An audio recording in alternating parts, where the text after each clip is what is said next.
আসসালামু আলাইকুম।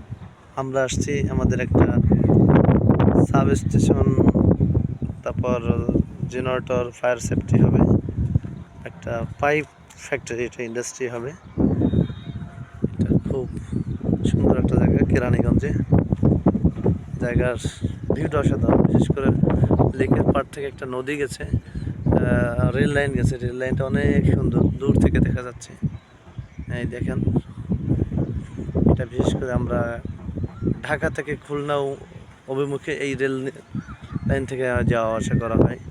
ওখানে বাচ্চারা অনেকে মাছ ধরছে লেকে। আর এ পাশে দেখছেন যে এখানে ইট পোড়ানোর যে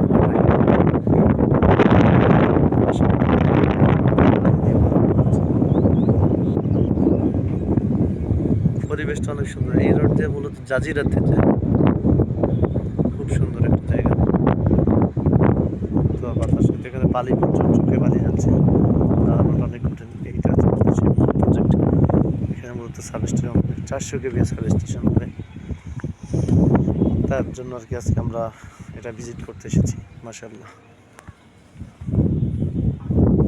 সবাই দোয়া করবেন আমরা আমাদের গ্রাহকদের সেবা সেটা যেন দিতে পারি।